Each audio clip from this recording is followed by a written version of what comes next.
हाँ तो प्यारे साथियों, नमस्कार। स्वागत है आपके अपने YouTube channel runs mathematics classes में। आज हम लोग देखेंगे वास्तविक संख्या यानी कि रियल नंबर के आखिरी टॉपिक परिमेय एवं अपरिमेय संख्या को। इसमें हम लोग जो सीखेंगे वो बोर्ड एग्जाम में कई बार नहीं, ये ब्रह्मा जी का लकीर है कि आता ही आता है। ऑब्जेक्टिव में भी आता है और शॉर्ट टाइप क्वेश्चन में भी आता है।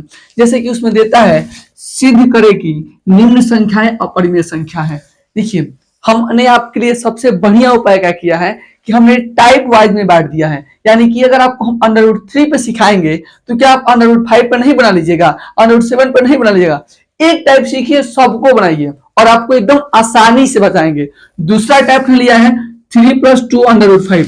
अगर आप इसको बना लीजिएगा तो इसको नहीं बना लीजिएगा, एकदम बनाइएगा। और तीसरा टाइप में ये लिया है, अगर आप 1/2 को बना लीजिएगा तो इसको नहीं बना लीजिएगा।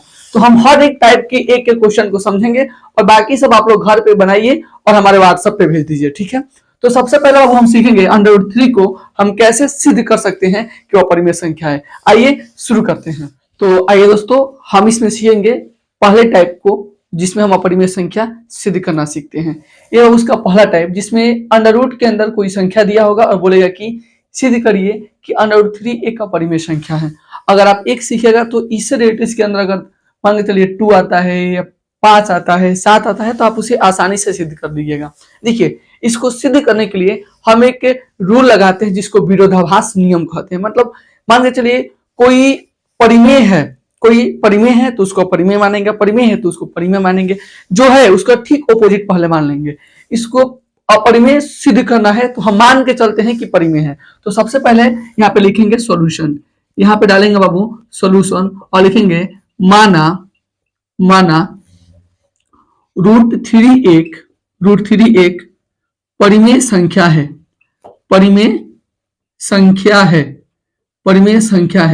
परिमेय संख्या का स्टेटमेंट क्या है? जहां p तथा q क्या होता है बाबू? पूर्णांक होता है। जहां p तथा q क्या है बाबू? पूर्णांक है। p तथा q क्या है बाबू? पूर्णांक है एवं q does not equal to 0 है एवं एक के अलावा कोई उभयनिष्ठ गुणनखंड नहीं है। एक के अलावा कोई उभयनिष्ठ गुणनखंड नहीं है। उभयनिष्ठ गुणनखंड नहीं है। ये देखिए, ये हमने पूरा परिमेय संख्या का स्टेटमेंट लिख दिया। माना कि √3 एक परिमेय संख्या है जहां p तथा q पूर्णांक है एवं q does not equal to 0 एवं एक के अलावा कोई भी गुणनखंड उभयनिष्ठ गुणनखंड नहीं है। ठीक है बाबू, तो हम इसको लिख सकते हैं क्या? अगर √3 एक परिमेय संख्या है तो उसे p/q के रूप में लिख देंगे हम, क्योंकि अगर ये परिमेय संख्या है तो p/q के रूप में आएगा, जैसे आपको पता है। ठीक है, अब हम यहाँ पे लिखेंगे, यहाँ पे दोनों तरफ वर्ग करने पर क्या लिखेंगे बाबू? दोनों तरफ वर्ग करने पर जब इसका दोनों तरफ वर्ग करेंगे तो यहाँ पे हो जाएगा बाबू √3 का स्क्वायर बराबर p² बटा का q²। आपको पता है ये स्क्वायर से रूट कटेगा, यहाँ पे हो जाएगा 3 p² बटा का हो जाएगा q²। बात समझ में आ रहा है? 3 हो जाएगा यहाँ पे और यहाँ पे p² बटा का q²। एक काम करते हैं, इसमें का जो q आपको दिख रहा है बाबू, q एक q को इधर मल्टीप्लाई कर देते हैं। यहाँ पे क्या हो जाएगा बाबू? 3q हो जाएगा और यहाँ पे हो जाएगा p² बटा का केवल और केवल q। अगर ध्यान से देखा जाए बाबू, इसको ध्यान से देखा जाए तो यहाँ पे q² जो था, हम इसको एक को इधर भेज दिए, इसको साथ मल्टीप्लाई कर दिए और एक यहाँ पे है p²। अब आप इन दोनों को देखें तो आप देखिएगा बाबू ये फ्रैक्शन है, यानी कि भिन्न है। क्या है बाबू? भिन्न है। और अगर इसको देखिएगा तो आपको दिखेगा बाबू 3 भी क्या है वो एक प्रकार का पूर्णांक है और q भी क्या है बाबू? पूर्णांक है। क्योंकि ध्यान से देखिए बाबू, p तथा q को हमने क्या कहा है? यहाँ पे पूर्णांक कहा है। ठीक है बाबू, और 3 भी कोई पूर्णांक ही है। ठीक है, और q भी क्या है? पूर्णांक है, यानी कि ये क्या है बाबू? पूर्णांक है। और ध्यान से देखिए बाबू, हाँ ये p/q के रूप में, कोई भिन्न के रूप में, फ्रैक्शन के रूप में है। और यहाँ पे 3 और q क्या है? दोनों के दोनों पूर्णांक है। और आप बताइए, क्या पूर्णांक और भिन्न आपस में बराबर होते हैं? नहीं। पूर्णांक और भिन्न आपस में बराबर होते हैं? नहीं होते हैं। यानी कि जो यहाँ पे बराबर का साइन आया है, ये क्या है बाबू? गलत है। ये क्या है बाबू? गलत है। आए गलत क्यों है? क्योंकि हमने ऊपर ही मान लिया है, ये जो माना है इसी का नियम गलत हुआ है। तो यहाँ पे लिखेंगे, यहाँ पे वो आप ऐसे बना लेगा, चूंकि 3q 3q 3q 3q एक एक एक पूर्णांक है। क्या है बाबू? पूर्णांक है। तथा तथा पी स्क्वायर बटा क्यू स्क्वायर एक भिन्न है, वो भिन्न है, जो जो बराबर है यह संभव नहीं है। यह संभव है कि कोई फ्रैक्शन हो और कोई पूर्णांक हो आपस में बराबर हो नहीं। इसलिए यह हमारा मानना गलत है। क्या है बाबू? गलत है कि √3 एक अपरिमेय संख्या है। क्या बाबू? अपरिमेय संख्या है। अतः √3 एक परिमेय संख्या है। परिमेय संख्या है। ये हमारा हो गया बाबू प्रूव्ड। और इसको यहां से लेके आप यहां तक बनाइए, काम खत्म। क्या आपको ये भारी लग रहा है? एकदम इजी है, बस आप इसको समझिए और बना दिए एग्जाम में। चलिए, अगर आपको कोई भी डाउट होता है तो हमारे कमेंट बॉक्स में आप कमेंट कर सकते हैं, हम इसको फिर से समझाने का प्रयास करेंगे। चलिए अब देखते हैं अपने अगले जो इसका जो नया वाला हेडिंग है उसको देखते हैं। तो चलो अब हम देखते हैं अपने अगले टाइप को। जैसे देखिए, इसको भी सिद्ध करने के लिए थोड़ा सा इसका मेथड अलग है। आइए समझते हैं इसको कैसे बनाना है। इसके लिए भी हम इसको पहले मानेंगे। क्या मानेंगे बाबू? कि यह एक परिमेय संख्या है। सोल्यूशन करके माना 3 + 2√5 एक परिमेय संख्या है। क्या है बाबू? एक परिमेय संख्या है। ठीक है, जहां P तथा Q क्या है बाबू? जहां ये आपको हर में लिखना है, हर चाहे वो कोई सा भी हो टाइप लिखना है। P तथा Q क्या है बाबू? P तथा Q पूर्णांक है एवं Q does not equal to 0 है एवं एक के अलावा कोई उभयनिष्ठ गुणनखंड नहीं है। कोई उभयनिष्ठ गुणनखंड नहीं है। उभयनिष्ठ गुणनखंड नहीं है।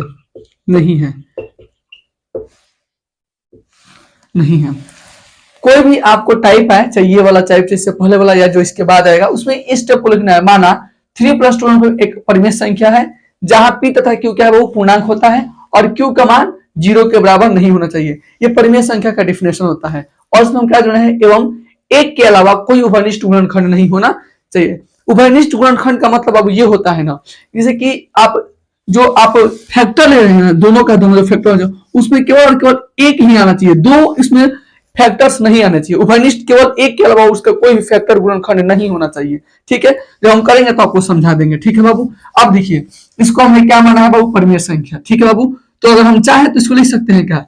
3 + 2√5 बराबर कितना है बाबू?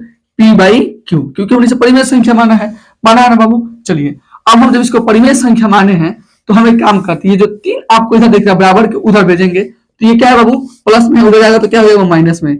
यानी कि 2√5 बराबर आपका क्या हो जाएगा? P/Q माइनस कितना हो जाएगा बाबू? माइनस कितना हो जाएगा बाबू? 3 हो जाएगा ना बाबू। इसका ज्यों करते हैं इसको रहने देते हैं।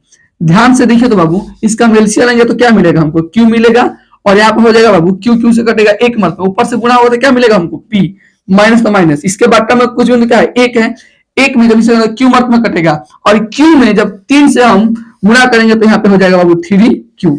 बात समझ में आ रहा है?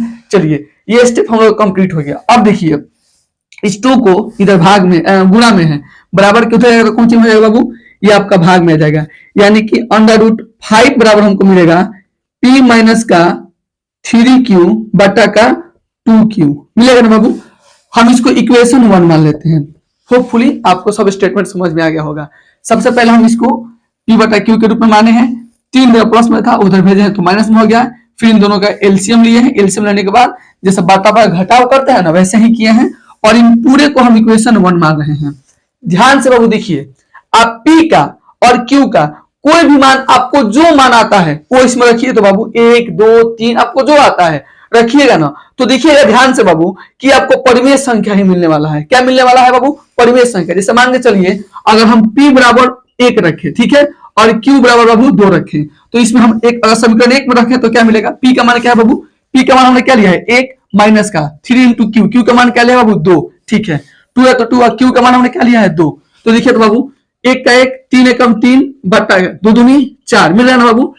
माइनस का 3 में से 1 जाएगा तो माइनस का 2 बट्टा का 4 कटा दिए, 2 एकम 2, 2 दूनी का 4, यानी कि माइनस के 1 बट्टा का 2। और ये क्या है बाबू? परिमेय संख्या है। यानी कि जो p और q आपको दिख रहा है इसमें आप कोई भी मान पुट करिएगा तो आपको परिमेय संख्या मिलने वाला है। बात समझ आ रहा है ना? अब बताइए, आपको बताया थे √5, √3, √7 ये सब क्या है? अपरिमेय संख्या है। तो क्या परिमेय संख्या, ये परिमेय संख्या और यह अपरिमेय संख्या आपस में बराबर होगा? आपस में बराबर नहीं होगा। एक परिमेय संख्या और एक अपरिमेय संख्या आपस में बराबर होगा? कभी नहीं। तो ये क्यों हुआ है आपस में? क्योंकि हमने यहाँ पे गलत माना है। तो फिर हम उसी बात को यहाँ पे लिखेंगे, क्योंकि समीकरण 1 से समीकरण 1 में p, q क्या है बाबू? पूर्णांक है। क्या है बाबू? पूर्णांक है, ठीक है। और पूर्णांक यानी कि p माइनस का 3q बटा का 2q क्या है बाबू? परिमेय संख्या है। क्या है बाबू? परिमेय संख्या है। परिमेय संख्या है तथा √5 क्या है बाबू? √5 एक अपरिमेय संख्या है। क्या है बाबू? अपरिमेय संख्या है। अपरिमेय संख्या है, ठीक है, जो कि आपस में क्या है बाबू? बराबर है। जो कि आपस में क्या है बाबू? बराबर है। आपस में बराबर है। जो संभव है? संभव नहीं है। इसलिए यह हमारा मानना कि 3 + 2 √5 एक परिमेय संख्या है। यह हमारा मानना कि 3 + 2 एक परिमेय संख्या है जो कि गलत है। जो कि क्या है बाबू? गलत है। अतः 3 + 2 √5 एक अपरिमेय संख्या है। ये क्या है बाबू? अपरिमेय संख्या है।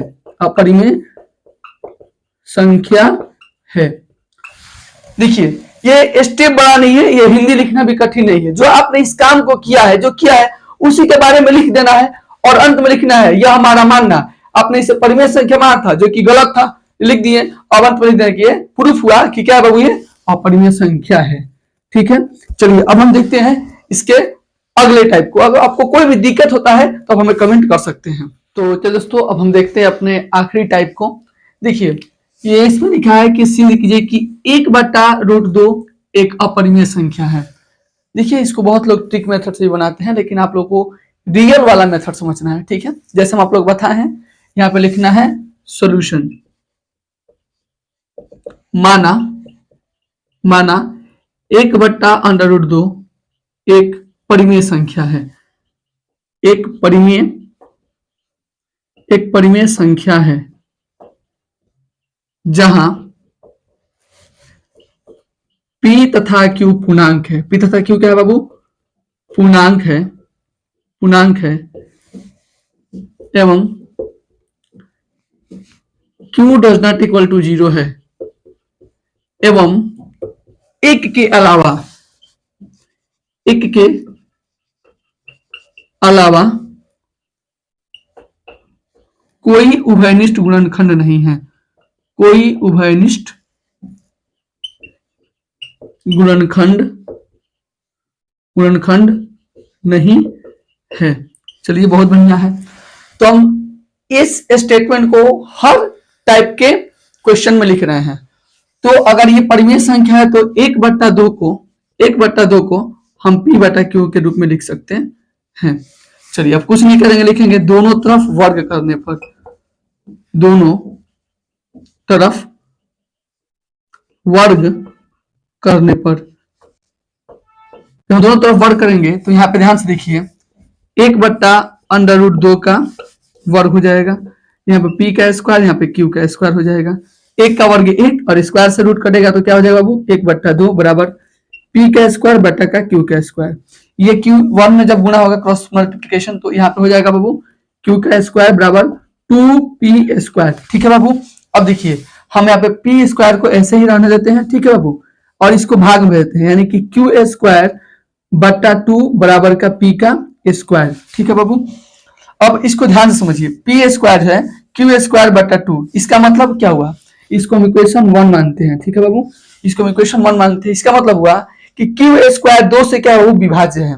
ठीक है बाबू, यानी कि ये ऐसा क्यू है जो 2 के पहाड़ा में आता है। अगर क्यू का स्क्वायर 2 से विभाज्य है तो क्या क्यू 2 से विभाज्य नहीं होगा, एकदम होगा। तो यहाँ पे लिखेंगे क्यू स्क्वायर 2 से क्या है वो विभाज्य है। क्या है बाबू, 2 से विभाज्य है। तो बाबू क्यू भी क्या होगा, क्यू भी 2 से क्या है बाबू विभाज्य है, ये लिख दिए।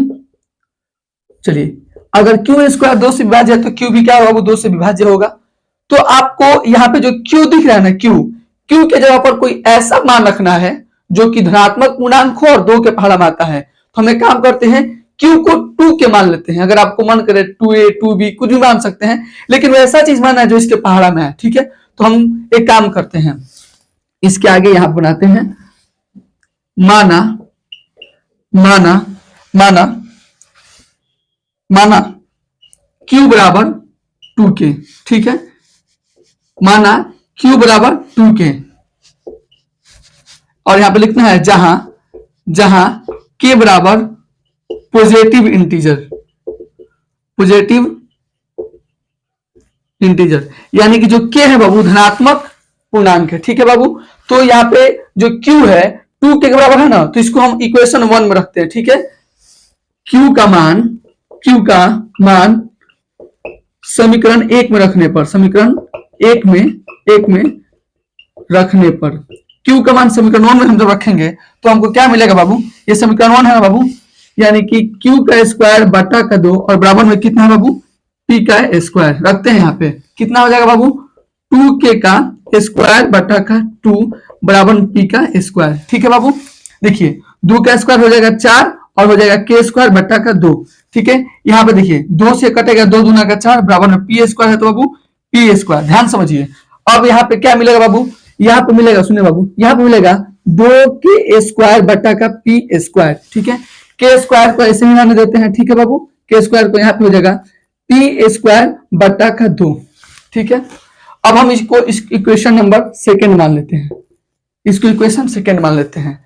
अगर ध्यान से देखा जाए बाबू, ध्यान से देखा जाए तो देखिए यहाँ पे भी सेकेंड इक्वेशन में यहाँ पे क्यू स्क्वायर 2 से कट रहा था, किधर गया, क्यू स्क्वायर 2 से कट रहा था और यहाँ पे पी स्क्वायर भी 2 से कट रहा है, यानी कि इसका जो गुणनखंड है एक नहीं 1 से अधिक हो रहा है। उसका गुणनखंड एक नहीं 1 से अधिक हो रहा है, यानी कि 2 बार कट रहा है, यानी कि इसका जो फैक्टर हुआ वो 2 से अधिक हुआ। हम ऊपर का लिखे हैं जहां 1 के अलावा कोई भी उभयनिष्ठ गुणनखंड नहीं है। बात समझ में आ रहा है ना बाबू, यानी कि ये क्यू स्क्वायर से भी कट रहा है, पी स्क्वायर से भी कट रहा है। ठीक है, तो इसको बाबू हम यहाँ पे लिख देंगे, थोड़ा सा हमारे पास जगह की कमी है तो हम यहाँ पे लिखते हैं। ध्यान देखिएगा, समीकरण 1 तथा 2 से यह स्पष्ट है, 2 से यह स्पष्ट है कि P तथा Q के एक नहीं 2 गुणनखंड हैं जो गलत है। इसलिए यह हमारा मानना इसलिए यह हमारा मानना 1/√2 एक परिमेय संख्या है जो गलत है। क्या है वो, जो गलत है। अतः 1/√2 एक अपरिमेय संख्या है, एक अपरिमेय संख्या है। देखिए बाबू, अगर इस टाइप से बनेगा तो एग्जाम में आपका एक भी नंबर नहीं कटने वाला है, एकदम स्टेप वाइज बनाना है। ठीक है, समझ में आ रहा है ना। अगर आपको कोई भी इसमें दिक्कत होता है तो आप हमारे पास मैसेज कर सकते हैं। मेरा नंबर है 91 35 75 68 82। ठीक है, कोई भी आपको दिक्कत होता है आप इस नंबर पे व्हाट्सएप मैसेज कर सकते हैं, डायरेक्ट कॉल भी कर सकते हैं। और इस वीडियो को अपने दोस्तों के पास शेयर करिए। बहुत ही जल्द इस पे साइंस का भी चैप्टर वाइज वीवीआई क्वेश्चन आने वाला है। ठीक है, और यहाँ पे हम लोग का पहला चैप्टर कंप्लीट होता है। आप घर पे इस रिलेटेड जितना भी क्वेश्चन दिए हैं बनाइए। कोई भी दिक्कत हो तो हमको बताइए, कमेंट करिए। मिलते हैं नए चैप्टर के साथ अगले वीडियो में। तब तक के लिए जय हिंद।